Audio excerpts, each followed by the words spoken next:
Ukiangalia marejeo ya picha za video hii unagundua jambo moja tu, kwamba mwamuzi msaidizi Mohamed Mkono hapa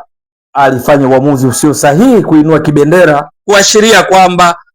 Laurindo Depo mshambuliaji wa Yanga alikuwa offside katika bao hili ambalo lilitokana na kichwa cha kutupia, diving header safi. Hili hakika kama angekuwa na fursa ya kuangalia marejeo ya picha za video, lilikuwa ni bao safi, bao halina shaka yoyote, hakuwa offside. Ndiyo, tazama, wakati mpira ukiwa haujatoka bado mguuni ili kwenda kwa Depo, Depo hakuwa katika nafasi ya kuotea, alikuwa ndani kama unavyoona. Lakini mpira ulipotoka ndipo Depo akachomoka na kwenda kupiga hiyo diving header kali, mpira ukenda wavuni ukimshinda golikipa Zuberi Foba. Lakini kwa sababu ya Mkono kuinua mkono kibendera kuashiria kwamba Depo alikuwa offside kabla ya kufunga, matokeo yake mwamuzi Sifu Amon akawa hana namna nyingine isipokuwa kulikataa bao hilo ambalo kimsingi kama kungekuwa na uamuzi sahihi,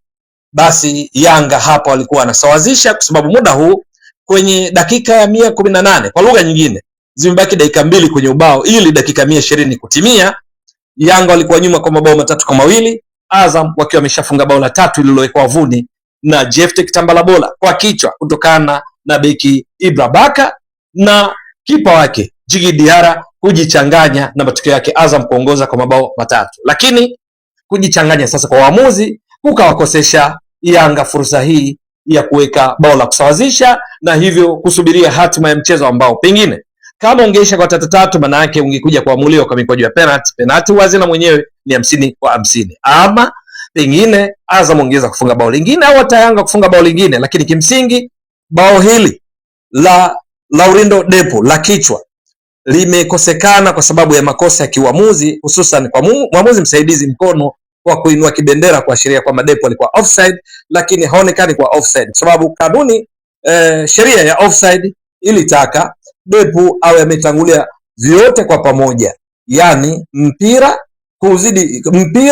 na second last opponent na mtu wa pili wa mwisho wa Azam katika kuzuia, jambo ambalo kwa tukio hili haionekani hivyo, kwa sababu Depo kabla mpira haujatoka alikuwa kwenye ndani, hakuwa offside, na akachomoka kwa usahihi kama mshambuliaji kuwa mpira ukiwa tayari umeshatoka. Hili lilipaswa kuwa bao. Hapa Yanga wamekosa fursa ya kufunga kwa makosa ya waamuzi. Mwisho wa siku Azam wametinga katika fainali ya kombe la shirikisho la benki CRDB, ambapo sasa wanakwenda kucheza Mzizima Derby wao dhidi ya Simba kumpata bingwa mwingine wa kombe la shirikisho la benki CRDB kwa msimu wa 2025-26, kwa sababu Yanga kipigo alichokipata cha jumla mabao 3-2 leo hii katika mechi hii dhidi ya Azam kumewavua rasmi ubingwa wao waliokuwa wameutoa mara 4 mfululizo, na sasa bingwa ni ama Simba ama Azam, inategemea nani atashinda katika fainali. Katika mechi ya leo hii ilikuwa ni bonge la mechi. Azam ndio aliotangulia kufunga bao katika dakika 27 kupitia kwa Himidi Mao aliyotumia vyema pasi saidizi kutoka kwa Jaka Mangangita, pasi iliyotokana na mpira wa kichwa, huku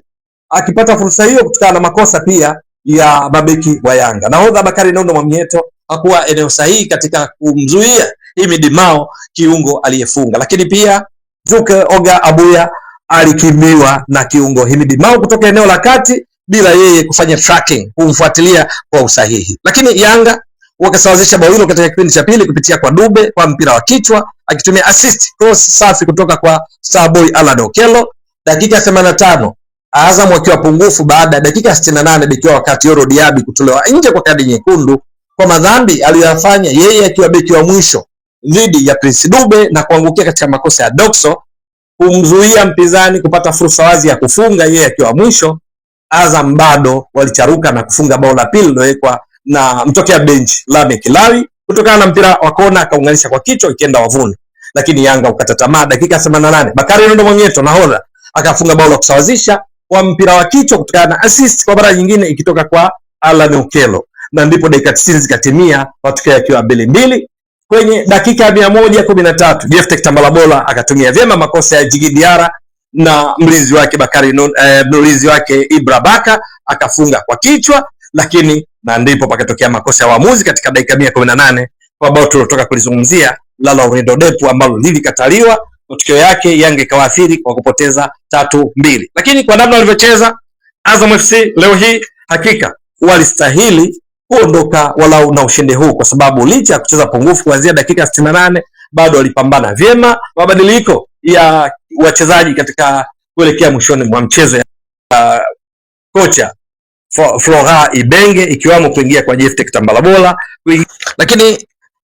maamuzi ya refa hayakuathiri Yanga peke yake. Hapo baadhi ya matukio ambayo Azam pengine na wao wangepaswa kulalamikia. Kwa mfano, katika tukio moja hapo Jephte Kitambala alionekana kana kwamba amezuiwa visivyo na Ibra Baka katika muda wa nyongeza, kwa maana zile dakika 30 za nyongeza, ambavyo pengine mwamuzi angekuwa na uamuzi wa kuinufaisha Azam kwa faulo, jambo ambalo lingenufaisha zaidi Azam badala ya alivyofanya kwa kupotezea tukio hilo la kuelekea mwishoni mwa mchezo.